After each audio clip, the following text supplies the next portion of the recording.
Due to sexual content and language in this presentation, parental guidance is recommended to 16 years. In a time long before surnames were common, nicknames and bynames could help differentiate people with the same given name. Of all the cultures in the Middle Ages, it was probably the Norse who had the most interesting nicknames. From Eric the Red to Ivar the Boneless, the Viking Age had hundreds of unique and peculiar nicknames. The nicknames in the Viking Age were often based on identity and character, and the Old Norse names didn't always highlight the most positive aspects of those who had them.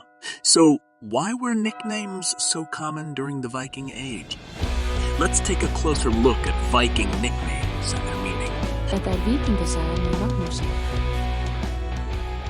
Paul Peterson, a PhD candidate at the University of Minnesota, has researched Norse nicknames and explains that Norse people, like other medieval societies, with exceptions among some of the ruling Carolingians who used Roman-like titles, had no surnames, only patronyms like X's son or X's daughter. Thus, the supply of personal names was limited, and a nickname was a kind of unique identifier for individuals. The Norse imagination seemed limitless when it came to giving people nicknames. Many were based on physical appearance, including those that were sexually explicit. These names may or may not have been accurate. For example, Thord the Low received his nickname despite being described in a saga as the tallest of men, and furthermore, he was sturdy and powerful in strength. But as Peterson also relates, the Vikings had a certain kind of potty humor nicknames, like Øystein Fælpromp, meaning Oystein foul fart. Harold Fairhair is a fine example. He grew out his hair and beard until he had united Norway into one kingdom. One who is likely not as fair-haired was Egil Skallagrimson. Skalla meaning bald and grim meaning ugly. He wasn't said to be particularly handsome, in other words. It wasn't just physical characteristics that could give rise to nicknames. Einar Vrangmunn, Foul Mouth was surely a real troublemaker. They often got their nicknames based on how they were, but it's not certain they got them while they were alive. Saint Olav, for example, was not holy until after his death. Most sources were also written several hundred years after the Viking Age. Snorre Sturluson's Sagas of Kings are an example of this and should probably be taken with a grain of salt. In addition, not all names were necessarily in everyday use. The Vikings were not very forgiving when it came to insults, and swords were drawn easily. It's possible that Torolf Luseskjegg, Lice Beard wasn't called that to his face.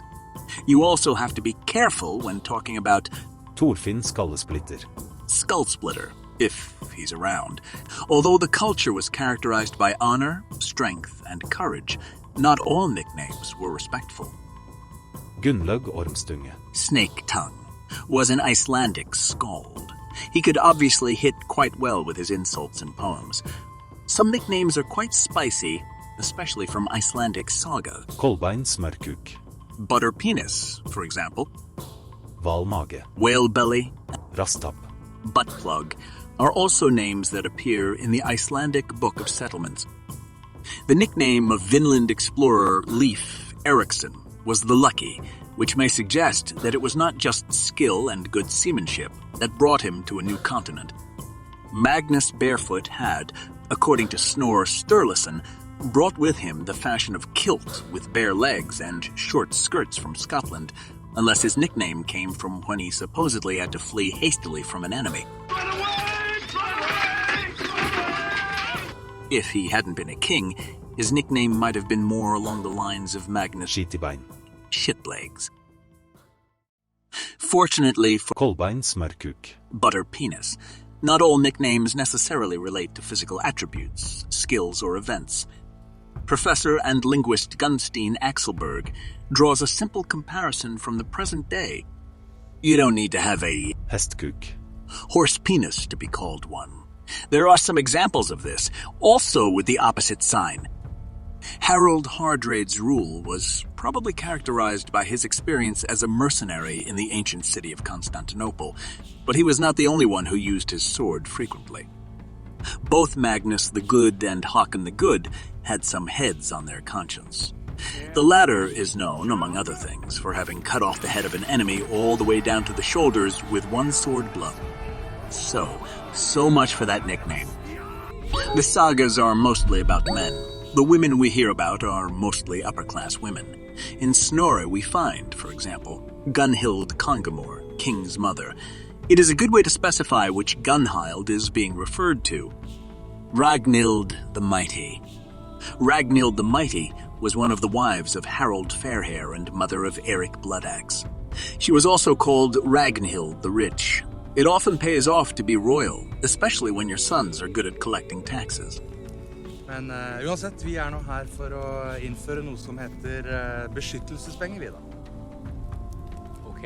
Som handler om at mennesker med makt, som oss da, tilbyr oss å beskytte folk som helt maktesløse, som dere. Eric Bloodaxe is described in the sagas as killing several people who he thought was hiding some of their taxable valuables or animals. And that's, of course, how he got his nickname. Altså, jeg skjønner ikke...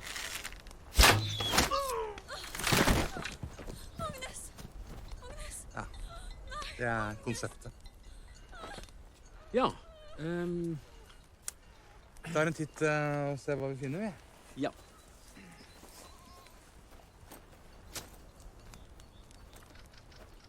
Eric, the Red's mother-in-law, probably had unusually big boobs because Torbjørg Knarrarbringa. means breast chip. However, most nicknames from the Viking Age were negative or insulting. Not all were given while the person was alive. Jarl Thorgerson earned his nickname Burnt after he and his family were killed when their enemies burned down their house.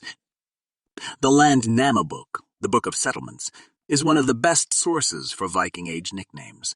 It provides detailed descriptions of many Icelanders who lived during the 9th and 10th centuries, including hundreds with nicknames for both men and women.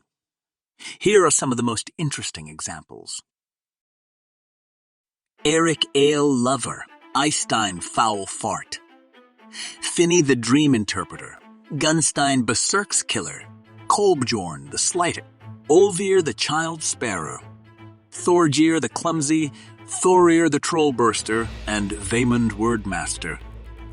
And here are some of the female Norse nicknames. Astrid Wisdomslope, Grow the Second-Sighted, Hlith the Horsegelder, Thordis the Big, Tharn Blue Cheek, and my personal favorite, Nengvild, All Men's Sister.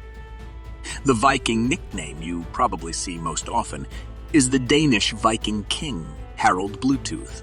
It's possible that he had a Bluetooth, but he is also known for being a diplomat who got enemies to talk to each other. In other words, a pretty good name for a technology that gets data devices to communicate with each other. What do you think would be your Viking nickname? Please leave a comment below, and while you're at it, smash the like and subscribe buttons as if you were a Viking berserker. And please check out my other videos to see if there are others you find interesting. And I hope to see you in the next one.